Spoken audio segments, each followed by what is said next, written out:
أن لا إله إلا الله وحده لا شريك له وأشهد أن محمدا عبده ورسوله يا أيها الذين آمنوا اتقوا الله حق تقاته ولا تموتن إلا وأنتم مسلمون يا أيها الناس اتقوا ربكم الذي خلقكم من نفس واحدة وخلق منها زوجها وبث منهما رجالا كثيرا ونساء واتقوا الله الذي تساءلون به والأرحام إن الله كان عليكم رقيبا يا أيها الذين آمنوا اتقوا الله وقولوا قولا سديدا يصلح لكم أعمالكم ويغفر لكم ذنوبكم ومن يطع الله ورسوله فقد فاز فوزا عظيما أما بعد فإن خير الحديث كتاب الله وخير الهدي هدي محمد صلى الله عليه وسلم وشر الأمور محدثاتها وكل محدثة بدعة وكل بدعة ضلالة وكل ضلالة في النار. أعوذ بالله السميع العليم من الشيطان الرجيم. بسم الله الرحمن الرحيم. إن الصلاة كانت على المؤمنين كتابا موقوتا. رب اشرح لي صدري ويسر لي أمري واحلل عقدة من لساني يفقهوا قولي.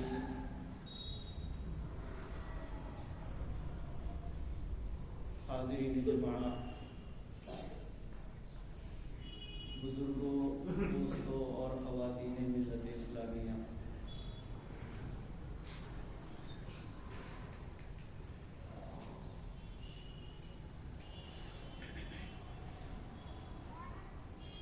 آئیے آج کے خطبے میں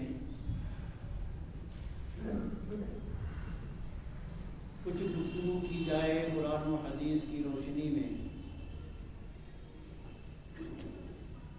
اسلام کے اس رکن کے بارے میں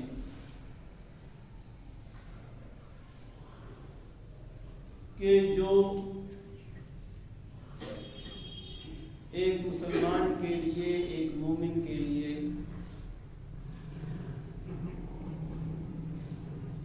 بے انتہا ضروری ہے۔ ایک ایسا رکن کہ جس میں مسلمانوں کے درمیان کوئی تفریق نہیں،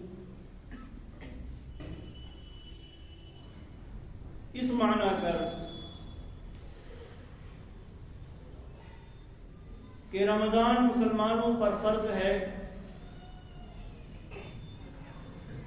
لیکن مخصوص اوقات میں، مخصوص مہینے میں۔ زکوٰۃ ایک مومن اور مسلمان پر فرض ہے اس وقت جب وہ مالدار ہو، اس لائق ہو، اس کے پاس اتنا مال ہو کہ جو زکوٰۃ کے نصاب کو پہنچتا ہو، اور اس پر ایک سال گزر جائے یا وہ اپنی فصل کاٹے۔ آدمی پر حج فرض ہے، سال میں ایک بار مخصوص ایام اور مخصوص اوقات میں، اور اس شخص پر کہ جو غنی ہو، مالدار ہو،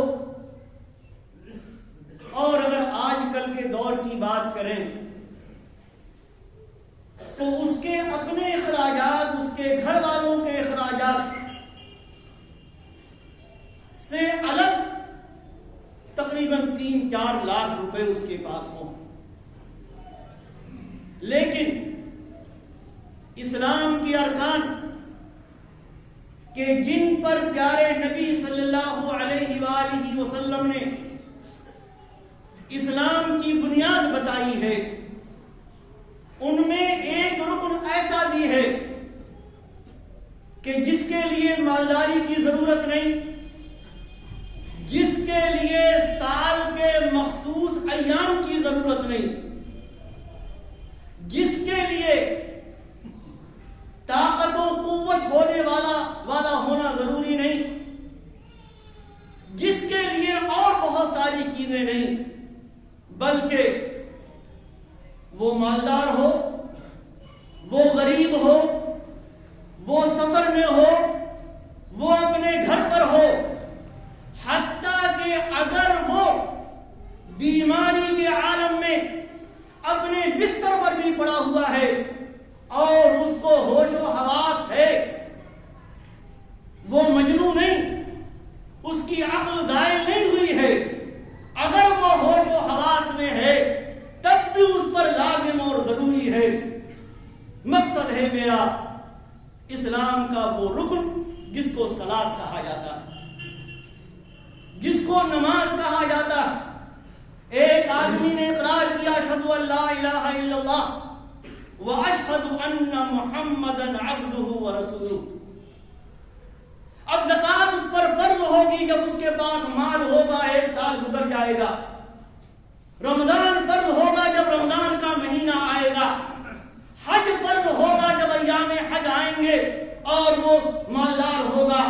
لیکن اس نے اگر 5 منٹ پہلے لا الہ الا اللہ اور محمد الرسول اللہ کا اقرار کیا، اس نے اشہد ان لا الہ الا اللہ و اشہد ان محمد الرسول اللہ کا زبان سے اقرار کیا ہے، دل سے یقین کیا ہے، اگر 5 منٹ کے بعد بھی وقت ہو جاتا ہے نماز کا، وقت ہو جاتا ہے کہ مسجدوں سے ندا آتی ہے حی علی الصلاۃ اور حی علی الفلاح، تو اگر وہ مسلمان ہے، اگر وہ مومن ہے اور اس نے ایمان اور اسلام کو قبول کیا ہے تو اس پر نماز ضروری ہے، اس پر نماز فرض۔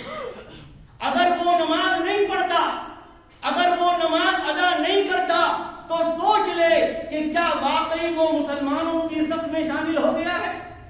کیا واقعی وہ مومن ہے؟ کیوں؟ اس لیے کہ جس نبی نے یہ فرمایا کہ اسلام کی بنیاد 5 چیزوں پر ہے، اسی نبی کا فرمان ہے کہ بندے اور کفر اور شرک کے درمیان فرق کرنے والی چیز نماز۔ رب کائنات نے قرآن میں فرمایا اقیموا الصلاۃ ولا تکونوا من المشرکین، نماز قائم کرو، مشرکوں میں سے مت ہو جاؤ۔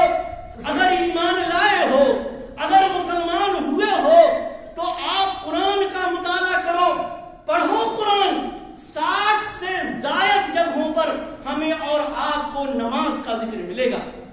کہیں نماز کا حکم ہے، کہیں نماز پڑھنے والوں کے لیے کامیابی کی بات کہی گئی ہے، کہیں بعض انبیاء کے بارے میں فرمایا کہ وہ اپنے اہل و عیال کو نماز کا حکم دیا کرتے تھے، نماز کی فضیلتیں بیان کی گئی وغیرہ وغیرہ۔ تو ایک مومن، ایک مسلمان، ایک ایسا شخص جس نے لا الہ الا اللہ کہہ کر اللہ کو معبود وحد مان لیا، جس نے محمد الرسول اللہ کہہ کر اتباع محمد صلی اللہ علیہ وسلم کا اقرار کر لیا، دل سے یقین کر لیا، وہ اس اپنے محبوب رب کے فرمان اور حکم کو نظر انداز کیسے کر سکتا ہے؟ وہ اپنے نبی کے حکم کو نظر انداز کیسے کر سکتا ہے کہ جس نبی نے فرمایا جعلت قرۃ عینی فی الصلاۃ، کہ میری آنکھوں کی ٹھنڈک نماز میں، جس نبی سے محبت کا ہم دم بھرتے ہیں، جس نبی نے نماز کے فضائل بیان کیے، جس نبی نے اپنی پوری زندگی میں کبھی نماز نہیں چھوڑی، اور ہم اسی نبی سے محبت کا دعویٰ کرتے ہیں، اس نبی پر ایمان کی بات کرتے ہیں، اس نبی پر اتباع کی بات کرتے ہیں جس نبی نے آخری وقت چوتھے خلیفہ راشد پیارے نبی صلی اللہ علیہ وسلم کے چچا داد بھائی پیارے نبی صلی اللہ علیہ وسلم کی سب سے چھوٹی اور پیاری بیٹی فاطمہ رضی اللہ تعالی عنہا کے شوہر علی بن ابی طالب رضی اللہ تعالی عنہ بیان کرتے ہیں کانا آخر کلام رسول اللہ صلی اللہ علیہ وسلم الصلاۃ اتقوا اللہ فیما ملکت ایمانکم. کہتے ہیں کہ مرض الموت میں پیارے نبی صلی اللہ علیہ وسلم کی حیات طیبہ کے آخری وقت میں آپ کی زبان مبارک سے جو الفاظ ادا ہوئے وہ تھے الصلاۃ. لوگوں نماز کو لازم پکڑنا, نماز پر محافظت برتنا, نماز کو مت چھوڑنا, نماز کو قائم کرنا, اور اتقوا اللہ فیما ملکت ایمانکم, جن کے تم مالک ہو, چاہے وہ آدمی ہو, چاہے وہ جانور ہو, چاہے وہ مال ہو, اس کے بارے میں تم اللہ رب العالمین سے تقوی اختیار کرنا, اللہ سے ڈرتے رہنا ان کے حقوق کی ادائیگی میں. ہم جمعے کی نماز میں حاضر ہوئے, جمعے کی نماز میں ابھی آئے گا عصر کا وقت, عصر کے وقت ہمارے سامنے ہونی چاہیے قرآن مجید کی آیت اقیموا الصلاۃ ولا تکونوا من المشرکین کہ لوگوں نماز قائم کرو, مشرکوں میں سے مت ہو جاؤ. ہمارے سامنے ہونا چاہیے پیارے نبی کا وہ فرمان کہ جس میں آپ نے فرمایا کہ بندے اور اس کے کفر اور شرک کے درمیان فرق کرنے والی چیز نماز. ہمارے سامنے ہونا چاہیے اپنے محبوب نبی کا یہ فرمان کہ میری آنکھوں کی ٹھنڈک نماز میں ہے. ہمارے سامنے ہونا چاہیے اپنے نبی کی آخری وصیت کہ لوگوں نماز قائم کرتے رہنا, نماز پر محافظت برتنا, نماز کو پڑھتے رہنا, نماز کو مت چھوڑنا. اور اگر ہم اس وقت نماز نہیں پڑھتے, اس وقت ہم نمازوں میں حاضر نہیں ہوتے, تو دوسروں کو چھوڑ دیجئے, خود ہم اپنے ایمان کا جائزہ لیں کہ کیا واقعی ہمارا ایمان کامل ہے, ہمارا ایمان مکمل. جس نماز کے بارے میں پیارے نبی صلی اللہ علیہ وسلم نے فرمایا کہ جب بچے تمہارے 7 سال کے ہو جائیں, آپ جانتے ہیں آدمی مکلف ہوتا ہے بالغ ہونے کے بعد, جوان ہونے کے بعد, تب اس سے کسی بھی چیز کے بارے میں سوال و جواب ہوگا. لیکن فرمایا تمہارے بچے 7 سال کے ہو جائیں ان کو نماز کا حکم دو, اور 10 سال کے ہو جائیں نماز نہ پڑھیں تو نماز پر ان کو مارو اور پیٹو. کتنی فضیلت, کتنی اہمیت اس نماز کی, کتنی اہمیت اس رکن کی, کتنی زیادہ فضیلت اس رکن کی. نماز کا حکم نبی کی پوری حیات طیبہ کبھی آپ نے نماز نہیں چھوڑی. کبھی بھی کوئی ایسا موقع, سفر, حضر, آدمی سفر میں پریشانی کے عالم میں ہوتا ہے, آدمی کو بہت ساری ضروریات ہوتی ہیں, وقت نہیں ہوتا, نماز معاف نہیں, ہاں مختصر کر دی گئی, قصر کر دیا گیا, 4 رکعت والی نمازوں کو 2 رکعت پڑھو. اللہ تبارک و تعالی کی طرف سے یہ حکم. اگر تمہیں وقت نہیں ہے تو 2 نمازوں کو ایک ساتھ کر کے تم پڑھ سکتے ہو, جمع بین الصلاتین, لیکن نماز چھوڑ دو. ایک مومن کی یہ شان نہیں, ایک مومن کا یہ کام نہیں, ایک مسلمان کا یہ کام نہیں. کیوں؟ رب کائنات کا فرمان ہے حافظوا علی الصلوات, نمازوں پر محافظت برتو, نمازوں کی حفاظت کرو, ان کے آداب کے ساتھ, ان کی شرائط کے ساتھ تم نمازوں کو ادا کرو, ان کی اوقات میں ادا کرو, جماعت کے ساتھ نماز ادا کرو. ان الصلاۃ کانت علی المؤمنین کتابا موقوتا. اللہ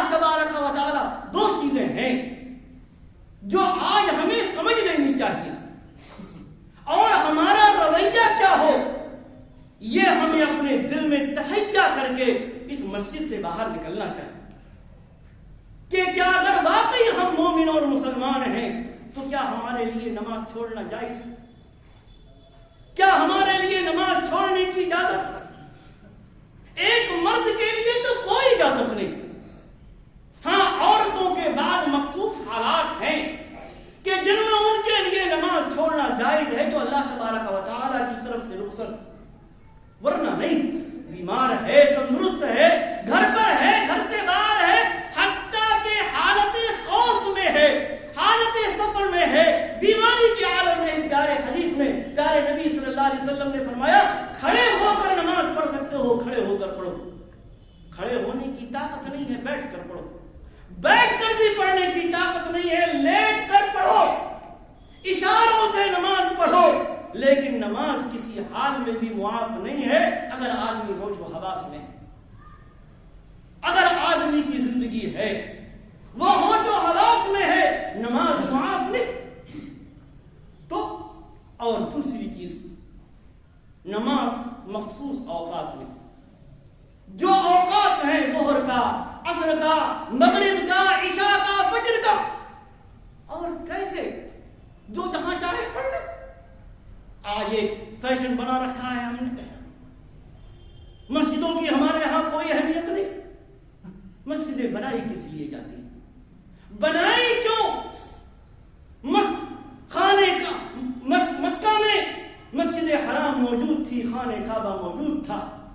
پیارے نبی صلی اللہ علیہ وسلم کے لیے حالات تنگ کر دیے گئے. آپ نے مکہ سے ہجرت کی، بعد میں آئی کہ جنم ہے ریاست قائم ہو، بعد میں آیا کہ قوانین نافذ ہوں، بعد میں آیا احکام ہوں. ابھی آپ قبا میں ہیں، مکہ میں پہنچے نہیں کہ آپ نے مسجد کی بنیاد رکھ دی. آپ مدینہ پہنچے، ربیع الاول میں آپ مدینہ پہنچے. ربیع الاول سن 11 ہجری، اور تاریخ اٹھا کے دیکھیں کہ ربیع الاول یعنی اسی مہینے میں جن ایام میں آپ مدینہ پہنچے، آپ نے مسجد نبوی کی بنیاد رکھ دی، مسجد نبوی تعمیر کر دی. کیوں؟ کہ جب وقت ہو، اگر کوئی شرعی عذر نہیں ہے تو یہ ایمان والے، یہ اسلام والے، یہ لا الہ الا اللہ اور محمد الرسول اللہ کا اقرار کرنے والے، اگر ان کو کوئی شرعی عذر نہیں ہے تو آئیں مسجد میں اور نماز پڑھیں. نماز پڑھنا جماعت کے ساتھ، بعض لوگوں نے تو فرض کہا، واجب کہا ہے، اور بعض لوگوں نے سنت مؤکدہ کہا، نبی کی سنت. اگر ہم احادیث دیکھیں، پیارے نبی صلی اللہ علیہ وسلم نے مسجدوں کے فضائل بیان کیے. قرآن میں فرمایا گیا انما یعمر مساجد اللہ من آمن باللہ والیوم الآخر واقام الصلاۃ وآتى الزکاۃ ولم یخش الا اللہ. مسجدوں کو آباد کرتے ہیں، مسجدوں کو آباد کرتے ہیں کون؟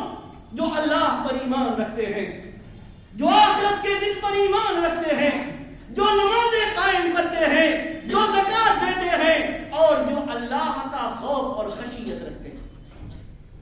مسجد کی آبادی یہ نہیں کہ ہم نے مسجدوں کو بڑا شاندار بنا دیا اور نمازیوں سے خالی. مسجد ہم نے بنائی، اپنی دیکھ ریکھ میں بنوائی، اپنی دیکھ ریکھ میں بنائی، پیسہ بھی خرچ کیا، محنت بھی کی، لیکن صاحب نماز پڑھتے ہیں اپنے گھر پر. کیا ہمارے سامنے نبی کا وہ فرمان نہیں کہ بعض حدیثوں میں آپ نے فرمایا کہ جماعت کے ساتھ نماز اور تنہا نماز پڑھنے سے 25 گنا یا بعض احادیث میں 27 گنا زیادہ افضل ہے جماعت کے ساتھ نماز پڑھنا. تنہا نماز پڑھنے سے زیادہ افضل جماعت کے ساتھ پڑھنا، اور 1-2 گنا نہیں. ایک حدیث میں آپ نے 25 گنا کا ذکر کیا اور ایک حدیث میں آپ نے 27 گنا کا ذکر کیا. جماعت کے ساتھ نماز پڑھنا 25 گنا اور 27 گنا زیادہ افضل. کیا ہمیں یہ ثواب نہیں چاہیے؟ کیا ہمیں یہ فضیلت نہیں چاہیے؟ کیا ہمارا محبت الہی اور محبت رسول کا دعویٰ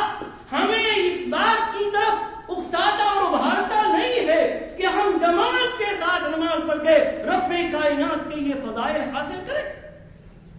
اللہ کے نبی صلی اللہ تعالی علیہ وآلہ وسلم نے ایک حدیث میں بیان فرمایا کہ آدمی اپنے گھر میں وضو کرتا ہے, اچھی طرح سے وضو کرتا ہے, اور وضو کرنے کے بعد جب وہ مسجد کی طرف جاتا تو ہر قدم پر رب کائنات اس کا ایک درجہ بلند فرماتا ہے اور ایک گناہ مٹاتا ہے. کیا ہمیں یہ فضائل نہیں چاہیے؟ اور یہی نہیں, ایک حدیث میں پیارے نبی صلی اللہ علیہ وسلم نے دیکھیے کیا فرمایا. فرمایا صبح و شام جب آدمی مسجد کی طرف جاتا ہے رب کائنات اس کے لیے میزبانی تیار کرتا ہے. صبح و شام جب وہ مسجد کی طرف جاتا ہے نماز پڑھنے کے لیے, فرض ادا کرنے کے لیے, اللہ تبارک و تعالی فرائض کی ادائیگی کے لیے مسجد میں جانے کے سلسلے میں ہمیں ہر قدم پر نیکیاں عطا فرماتا, ہر قدم ہمارے اٹھانے پر ہمارے گناہ مٹاتا. پیارے نبی فرماتے ہیں رب کائنات صبح و شام مسجد کی طرف جانے کے سلسلے میں میزبانی تیار کرتا ہے. کہاں؟ جنت کی میزبانی. کیا ہمارے سامنے وہ فضیلت نہیں؟ اللہ کے نبی صلی اللہ علیہ وآلہ وسلم نے 7 خوش نصیبوں کا ذکر کیا. 7 خوش نصیبوں کا. ایک حدیث میں کون سے 7 خوش نصیب؟ جن کو قیامت کے دن جبکہ اللہ کے عرش کے علاوہ کوئی سایہ نہیں ہوگا, لوگ گرمی سے پریشان ہوں گے, تپش سے پریشان ہوں گے, سورج کی گرمی سے پریشان ہوں گے, اللہ تعالیٰ 7 خوش نصیبوں کو اپنے عرش کے سائے میں جگہ عطا فرمائے گا. ان میں سے ایک خوش نصیب وَرَجُلٌ قَلْبُهُ مُعَلَّقٌ بِالْمَسَاجِدِ, وہ شخص جس کا دل مسجد میں لگا رہتا ہے, جمعے کی نماز پڑھ کے گیا ہے اور انتظار کرتا ہے کہ عصر کا وقت ہوگا مسجد میں آئے گا.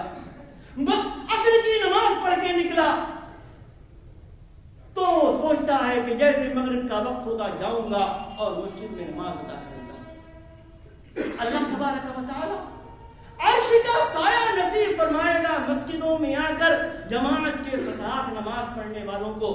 اور یہی نہیں, ایک حدیث میں پیارے نبی صلی اللہ علیہ وسلم فرماتے ہیں جو لوگ تاریکیوں میں اور اندھیروں میں اپنے گھروں سے نکل کر تاریکیوں کی پرواہ کیے بغیر, اندھیروں کی پرواہ کیے بغیر جماعت کے ساتھ نماز پڑھنے کے لیے مسجد میں جاتے ہیں, آپ فرماتے ہیں قیامت کے دن ان کو مکمل نور اور روشنی کی خوشخبری سنا دو. آیا ہے آدمی اللہ کی محبت میں, پیارے نبی کے اتباع کی محبت میں, نبی کی سنتوں کی محبت میں, جماعت کے ساتھ فضیلت کی محبت میں وہ آیا ہے, اندھیروں میں آیا ہے, ٹھوکریں کھاتا ہوا آیا ہے. پیارے نبی صلی اللہ علیہ وسلم فرماتے ہیں قیامت کے دن جب وہ صراط پر سے گزرے گا تو مکمل روشنی میں گزرے گا. یہ فضیلت کیا ہمارے اور آپ کے لیے کافی نہیں؟ ایک حدیث میں اللہ کے نبی صلی اللہ علیہ وسلم نے فرمایا آج ہم نے نمازوں کی اہمیت کو چھوڑ دیا, جماعتوں کی اہمیت کو ہم نے چھوڑ دیا. ایک حدیث میں پیارے نبی صلی اللہ علیہ وسلم فرماتے ہیں جس نے عشاء کی نماز جماعت کے ساتھ پڑھی اس کو آدھی رات قیام اللیل کا ثواب ملے گا. فرض نماز ہم نے پڑھی ہے وہ تو الگ, جماعت کے ساتھ عشاء کی نماز پڑھنے میں رب کائنات ثواب عطا فرماتا ہے آدھی رات نمازیں پڑھنے کا. اور اسی حدیث میں آگے آپ نے فرمایا کہ جو فجر کی نماز جماعت سے پڑھے اس کو پوری رات قیام کا ثواب ملتا ہے. سوچیں 2 نمازیں جو جن کے بارے میں اللہ کے نبی صلی اللہ علیہ وسلم نے فرمایا تھا کہ 2 نمازیں منافقین کے لیے بڑی مشکل, ایک عشاء کی نماز اور ایک فجر کی نماز. منافقین کا حال قرآن نے بیان کیا کہ یراؤن الناس, آتے ہیں نماز میں بڑے ہی اس کے ساتھ کھڑے ہوتے ہیں اور دکھاوے کی نماز پڑھتے ہیں. اللہ کے نبی صلی اللہ علیہ وسلم کے زمانے میں کوئی لائٹیں نہیں تھی, کوئی روشنیاں نہیں ہوتی تھی، اندھیرا ہوتا تھا، چنانچہ کسی نے کسی کو دیکھا، کسی نے کسی کو نہیں دیکھا، دن کے اجالے میں تو سب ایک دوسرے کو دیکھتے تھے، اس لیے وہ دکھانے کے لیے آتے تھے کہ ہم بھی مسلمانوں کے ساتھ شامل۔ لیکن چونکہ عشاء اور فجر کی نماز اندھیرے میں پڑھی جاتی تھی، لوگوں کو نظر نہیں آتا تھا، اس لیے عشاء اور فجر کی نماز میں غائب رہتے تھے۔ آپ نے فرمایا کہ ان نمازوں میں جو اجر اور ثواب ہے، اگر لوگ جان لیں لَأَتَوْهُمَا حَبْوًا، اگر چلنے کی طاقت نہیں ہوگی تو گھسٹ کر پیروں کے بل آئیں گے، گھسٹ کر آئیں گے لوگ پیروں کے بل۔ ایک حدیث میں آپ نے فرمایا کہ اگر لوگوں کو معلوم ہو جائے کہ ان میں گوشت کی ہڈی والا گوشت ملے گا یا گوشت والی ہڈی ملے گی اور بڑے ہی بہترین قسم کے پائے ملیں گے تو لوگ آئیں گے، لیکن سارا ثواب کو آخرت کے لیے، اتنا یقین کہاں ہے منافقوں کو، اس لیے غائب رہتے ہیں۔ اور آخر میں 2 حدیثیں اور آپ کے سامنے پیش کروں گا، 2 حدیثیں جماعت کی فضیلت۔ ایک حدیث میں اللہ کے نبی صلی اللہ علیہ وسلم نے فرمایا کہ میں چاہتا ہوں کہ نماز کا وقت ہو تو نماز کا حکم دے دیا جائے، اقامت کہی جائے، اور میں اپنی جگہ کسی کو نماز پڑھنے کے لیے متعین کر دوں، اور میں چلا جاؤں لوگوں کے گھروں میں جو نماز میں حاضر نہیں ہوئے ہیں۔ یہ نہیں فرمایا کہ جنہوں نے نماز نہیں پڑھی، کیا فرمایا؟ جو نماز میں حاضر نہیں ہوئے، جماعت میں نہیں آئے، مسجد میں نہیں آئے، اور میں ان کے گھروں کو جلا دوں۔ فرمایا جاؤں ایسے لوگوں کے ساتھ کہ جن کے ساتھ لکڑیاں ہوں، اور میں جلا دوں لوگوں کے گھروں کو کہ جو نماز میں حاضر نہیں ہوئے۔ اسی سے اندازہ لگا لیجیے گا کہ مسجد میں نماز پڑھنے کی اور جماعت کے ساتھ نماز پڑھنے کی کیا اہمیت ہے۔ اور ایک اور حدیث صحیح مسلم کی روایت، مشہور صحابی رسول عبداللہ بن مسعود رضی اللہ تعالی عنہ بات کرتے ہیں نبی کی سنتوں کی کہ اللہ تعالی نے نبی کی سنتوں کو تمہارے لیے لازم اور ضروری قرار دیا ہے، اور آگے فرماتے ہیں جماعت کے ساتھ نماز پڑھنا نبی کی سنت ہے۔ اگر تم جماعت کے ساتھ نماز نہیں پڑھو گے، اپنے گھروں میں پڑھو گے، تو کہتے ہیں کہ تم اپنے نبی کی سنت کو چھوڑ دو گے، اور نبی کی سنت کو چھوڑ دو گے تو گمراہ ہو جاؤ گے، گمراہی تمہارا مقدر رہے گی۔ ذرا سوچیں، غور کیجئے گا، 2 باتیں کہ نماز ہمارے لیے کتنی ضروری ہے، اور بغیر کسی عذر کے مسجد میں نماز پڑھنا کیا ہمارے لیے جائز اور درست ہے۔ ایک حدیث سنن ابی داؤد وغیرہ کی، اللہ کے نبی صلی اللہ علیہ وسلم نے فرمایا کہ جس نے بغیر کسی شرعی عذر کے جماعت کے ساتھ نماز نہیں پڑھی، اس کی نماز نہیں۔ تو نماز بھی ضروری اور جماعت کے ساتھ نماز بھی ضروری۔ امید کہ ہم جب نماز کا وقت آئے گا اپنے ایمان کا، اپنے یقین کا، اپنے اسلام کا، اپنے محبت الہی کا، اپنے محبت رسول کا ضرور جائزہ لیں گے۔ اور یہ مسجدیں جو نمازوں کے لیے، جماعتوں کے لیے بنائی گئی ہیں، جو بنائی گئی ہے کہ لوگ آئیں، ایک دوسرے سے تعارف حاصل کریں، ایک دوسرے سے ملیں، ایک دوسرے کے دکھ درد کو سمجھیں، ایک دوسرے کے کام آئیں، ایک دوسرے سے تعارف اور پہچان حاصل ہو، ایک دوسرے کے دکھ اور درد کو سمجھیں اور اس کے بعد مداوع کرنے کی کوشش کریں۔ یہ مسجدیں جن میں نماز ضروری قرار دی گئی ہے تاکہ فرق مٹ جائے غریب کا اور امیر کا، فرق مٹ جائے مالدار کا اور غریب کا، فرق مٹ جائے آقا اور غلام کا، فرق مٹ جائے بڑے اور چھوٹے کا، فرق مٹ جائے سید کا اور کسی اور کا۔ ایک ہی صف میں کھڑے ہو گئے محمود و ایاز، نہ کوئی بندہ رہا نہ کوئی بندہ نواز۔ ان حکمتوں کو ہم سمجھیں۔ یہ نمازیں جب ہم آئیں بعض لوگوں کو نماز کے طریقے نہیں آتے. آدمی گھر میں نماز پڑھتا رہے گا, اکیلا نماز پڑھتا رہے گا, اس کو کیا پتا چلے گا کہ کیا صحیح ہے اور کیا غلط. جب اجتماع ہوتا ہے, اکٹھے ہوتے ہیں, جن کو نماز کے طریقے نہیں آتے وہ بھی سیکھیں گے. بچوں کو ہم لائیں گے وہ بھی نمازوں کے طریقے سیکھیں گے. خواتین آئیں گی وہ بھی نمازوں کے طریقے سیکھیں گی, وہ بھی سنیں گی. ان کے ساتھ بچے آئیں گے وہ بھی طریقے سے. مرد تو مرد, پیارے نبی صلی اللہ علیہ وسلم کی سنت تو یہ بھی ہے کہ عورتیں بھی اگر مسجد میں آنا چاہتی ہیں اور انتظام ہے باقاعدہ پردے کے ساتھ ان کے نماز کا, تو اللہ کے نبی صلی اللہ علیہ وسلم نے فرمایا کہ اللہ کی بندیوں کو مسجدوں میں آنے سے روکو مت.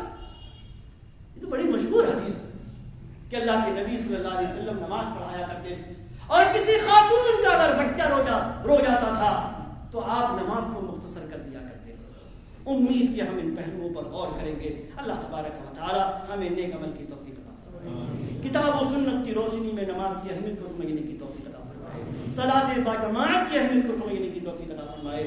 آمین. بارک اللہ لنا ولکم فی القرآن العظیم ونفعنی وإياکم بالآیات والذکر الحکیم. انہ تعالی جواد کریم ملک بر رؤوف رحیم.